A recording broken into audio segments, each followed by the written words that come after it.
ശ്രീകൃഷ്ണചരിതത്തിലേക്ക് തന്നെ മടങ്ങാം. കംസന്റെ ഭാര്യമാരായ അസ്ഥിയും പ്രാപ്തിയും പിതാവായ ജരാസന്ധനോട് കംസനെ കൃഷ്ണൻ വധിച്ച കാര്യം ദുഃഖത്തോടുകൂടി കരഞ്ഞു പറഞ്ഞു. ജരാസന്ധന് അടക്കാൻ കഴിയാത്ത ക്രോധവും ദുഃഖവും ഉണ്ടായി. യാദവ വംശത്തെ ഭൂമിയിൽ നിന്നും തുടച്ചു നീക്കിയിട്ടേ ഇനി അടങ്ങൂ എന്ന ദൃഢനിശ്ചയം ചെയ്തു. 23 അക്ഷോഹിണി സൈന്യത്തോടു കൂടി പോയി മധുരയെ 4 ഭാഗത്തു നിന്നും വളഞ്ഞു. യാദവന്മാർ ഭയപരവശരായി ശ്രീകൃഷ്ണനെ ശരണം പ്രാപിച്ചു. കരുണാമനുഷ്യനായ ശ്രീഹരി അവരെ ആശ്വസിപ്പിച്ചിട്ട് ഭൂമിക്ക് ഭാരമായി തീർന്ന മാഗധ സൈന്യത്തെയും സാമന്ത രാജാക്കന്മാരെയും വധിക്കണം. മാഗധനെ മാത്രം നിഗ്രഹിക്കേണ്ട, അവൻ വീണ്ടും വീണ്ടും സൈന്യശേഖരം ചെയ്തു വരും. അങ്ങനെ സകല ദുഷ്ടരാജാക്കന്മാരെയും സൈന്യങ്ങളെയും ഉന്മൂലനാശം ചെയ്യാമെന്ന് സങ്കൽപ്പിച്ചു. അപ്പോൾ ആകാശത്തു നിന്നും ദിവ്യമായ 2 തേരുകൾ സൂതന്മാരോടും സർവോപകരണങ്ങളോടും കൂടി സമീപത്തിൽ വന്നു. കൃഷ്ണനും രാമനും ഓരോ തേരിൽ കയറി ചുരുങ്ങിയ സൈന്യത്തോടുകൂടി യുദ്ധം ചെയ്ത് അവനൊഴിച്ച് ഉള്ളവരെയെല്ലാം വധിച്ചു. ബലഭദ്രൻ ജരാസന്ധനെ വധിക്കാൻ ഭാവിച്ചപ്പോൾ ഭഗവാൻ സ്വന്തം അഭിപ്രായം അനുസരിച്ച് മോചിപ്പിച്ചു. ജരാസന്ധൻ ലജ്ജാഭാരത്താൽ സ്വരാജ്യത്തേക്ക് മടങ്ങിപ്പോവാതെ വനത്തിലെങ്ങാനും തപസ്സു ചെയ്ത് കാലം കഴിക്കാമെന്ന് നിശ്ചയിച്ചു. പിന്നീട് ശിശുപാലാദികൾ സമാധാനിപ്പിച്ചപ്പോൾ മൗഢ്യത്തോടുകൂടി തൻ്റെ നാട്ടിലേക്ക് മടങ്ങിപ്പോയി വീണ്ടും യുദ്ധത്തിന് ഒരുങ്ങി. ഇപ്രകാരം 17 പ്രാവശ്യം 23 അക്ഷോഹിണി സൈന്യങ്ങളെ വീതം ശേഖരിച്ചു കൊണ്ടുവന്ന് ശ്രീകൃഷ്ണനോട് യുദ്ധം ചെയ്തു. ഓരോ പ്രാവശ്യവും ഭഗവാൻ ജരാസന്ധൻ ഒഴിച്ചുള്ളവരെല്ലാം നിഗ്രഹിച്ചിട്ട് അവനെ മാത്രം വിട്ടയച്ചു. ഭൂമിക്ക് ഭാരമായി ഭവിച്ച ദുഷ്ടന്മാരുടെ ഒരു വലിയ വിഭാഗം നാമാവശേഷമായി. ജരാസന്ധൻ 18ാമത്തെ തവണയും യുദ്ധം ചെയ്യാൻ ഒരുക്കം കൂട്ടിത്തുടങ്ങി. അതേസമയം കാലയവനൻ എന്ന അജയ്യനായ ഭയങ്കരന്റെ നാശത്തെ സങ്കല്പിച്ചുകൊണ്ട് ശ്രീനാരദൻ അവനെ ഭഗവാനോട് യുദ്ധത്തിന് പ്രേരിപ്പിച്ച് അയച്ചു. അവൻ സൈന്യസമേതം മധുരയെ നോക്കി വന്നു. 2 ശത്രുക്കളെ ഒരേ സമയം നേരിടേണ്ടതായി ശ്രീ ഭഗവാൻ കണ്ടു. അങ്ങനെ വരുമ്പോൾ സ്വജനങ്ങളുടെ നില അപകടത്തിലാകാൻ വഴിയുണ്ട്.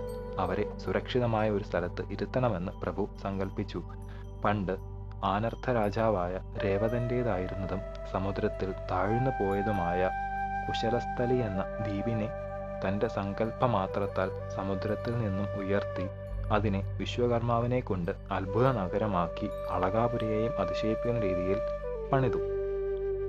ശ്രീകൃഷ്ണൻ സകല യദുക്കളെയും തൻ്റെ യോഗപ്രഭാവത്താൽ അരക്ഷണം കൊണ്ട് മധുരയിൽ നിന്നും ദ്വാരകയിലേക്ക് മാറ്റി സുഖമായി വസിപ്പിച്ചു. അവരുടെ സംരക്ഷണത്തിനുള്ള ചുമതല ബലരാമനെ ഏൽപ്പിച്ചിട്ട് മധുരയിൽ നിന്നും മടങ്ങി വന്ന് യവനൻ കാൺകെ പത്മമാല ധരിച്ച് നിരായുധനായി നഗരത്തിൽ നിന്നും ഇറങ്ങി നടന്നു. ശ്രീ ഭഗവാൻ തനിച്ച് നടന്നു പോകുന്നത് കാലയവനൻ കണ്ടു. എന്നാൽ അവൻ ഭഗവാനെ കണ്ടിട്ടില്ല. ശ്രീ നാരദൻ ചില അടയാളങ്ങളെല്ലാം പറഞ്ഞു കൊടുത്തിട്ടുണ്ട്. അടയാളങ്ങൾ പ്രകാരമുള്ള ലക്ഷണങ്ങളെല്ലാം കണ്ട് ശ്യാമസുന്ദരനെ തിരിച്ചറിഞ്ഞ് ഇവൻ വാസുദേവൻ തന്നെ നിശ്ചയം. ആയുധമില്ലാതെ കാൽനടയായി പോകുന്ന ഇവനോട് ഇതുപോലെ നിരായുധനായി ചെന്ന് ഞാൻ യുദ്ധം ചെയ്യും എന്ന് നിശ്ചയിച്ച് യോഗികൾക്ക് പോലും ദുഷ്പ്രാപ്യനായ ഭഗവാനെ പിടിക്കാൻ പിന്നാലെ ഓടി. തൊട്ടു തൊട്ടില്ല എന്ന മട്ടിൽ പിന്തുടരുന്ന യവനന് പിടികൊടുക്കാതെ ഭഗവാൻ നടന്നു ചെന്ന് ഒരു പർവ്വത ഗുഹയിൽ പ്രവേശിച്ച് ഒരു ഭാഗത്ത് മാറി നിന്നു. പുറകെ പ്രവേശിച്ച യവനൻ കണ്ടത് സുഖനിദ്രയിൽ കിടക്കുന്ന ഒരു പുരുഷനെയായിരുന്നു. അതാരെന്ന് സൂക്ഷിച്ചു നോക്കാതെ ശ്രീകൃഷ്ണൻ ഉറക്കം നടിച്ചു കിടക്കുകയാണെന്ന് ധരിച്ച് യവനൻ അത് കൊള്ളാം, എന്നെ ഇത്രയും ദൂരം നടത്തിക്കൊണ്ട് വന്നിട്ട് സുഖമായി കണ്ണുമടച്ചു കിടക്കുകയാണല്ലോ എന്ന് പറഞ്ഞ് കാൽ കൊണ്ട് ബലമായി ചവിട്ടി.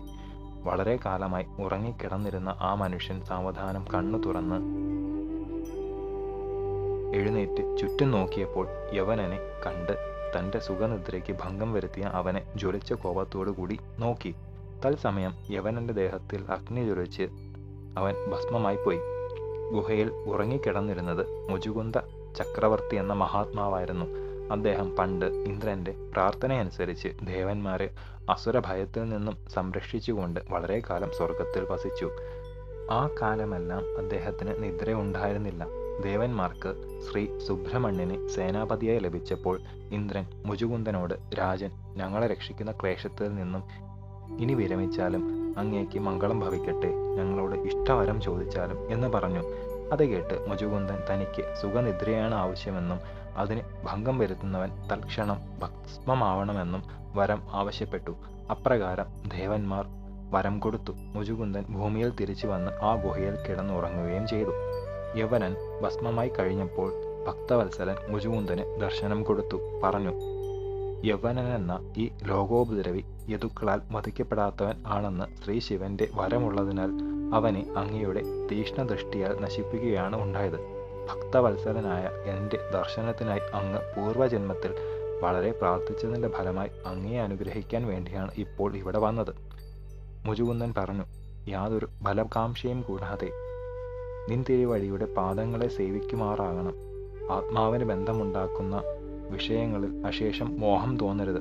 ആശ്രിതർക്ക് പരമപദത്തെ കൊടുക്കുന്ന നിന്തിരുവഴിയെ സേവിക്കുന്ന ഏതൊരു വിവേകി ബന്ധകാരണങ്ങളായ ഭോഗങ്ങളെ വരിക്കും ഒരിക്കലുമില്ല. അതിനാൽ ജഗദീശ്വര, ത്രിഗുണ സംബന്ധമായ യാതൊരു ഐശ്വര്യങ്ങളും എനിക്ക് വേണ്ട. ഇപ്പോൾ അവിടുത്തെ അപാരകൃപയാൽ സർവഭയസ്ഥാനമായ തൃപ്പാദങ്ങളെ ശരണം പ്രാപിക്കാൻ ഗതി വന്നു. ഇനി അതിൽ നിന്നും തെറ്റാതെ രക്ഷിക്കണമേ. മുചുകുന്ദന്റെ നിഷ്കപടമായ പ്രാർത്ഥന ഭഗവാനെ അത്യധികം സന്തോഷിപ്പിച്ചു. ഭഗവാൻ അരുളി ചെയ്തു, സർവ ബഹുമാന്യനായ മഹാരാജാവേ, അങ്ങയുടെ ബുദ്ധി രാഗാദിമലങ്ങൾ നശിച്ച് സത്യദർശനത്തിന് സമർത്ഥമായി കഴിഞ്ഞു. ഞാൻ വരങ്ങളെ കാട്ടി മോഹിപ്പിച്ച ഉദ്ദേശം ഭോഗാസക്തി ലേശവും ഇല്ലെങ്കിൽ മാത്രമേ ഭക്തി ദൃഢപ്പെടുകയുള്ളൂ എന്ന് കാണിക്കാനാണ്. എൻ്റെ ഉത്തമ ഭക്തൻ യാതൊരുവിധ പ്രലോഭനങ്ങൾക്കും വഴിപ്പെടുകയില്ല. അങ്ങേക്ക് ഇനി ഒരിക്കലും പതനം ഇല്ല. എന്നെ സമാശ്രയിച്ചവനായി യഥേഷ്ടം സഞ്ചരിക്കുക. അങ്ങേക്ക് ഇനി ഉത്തമ ബ്രാഹ്മണനായി ഒരു ജന്മം കൂടിയുണ്ട്. അത് കഴിഞ്ഞ് അങ്ങ് എൻ്റെ നിത്യാനന്ദ പദം പ്രാപിക്കും എന്നനുഗ്രഹിച്ചു. ശേഷം ചരിതം നമുക്ക് അടുത്ത ഭാഗത്തിലൂടെ കാണാം.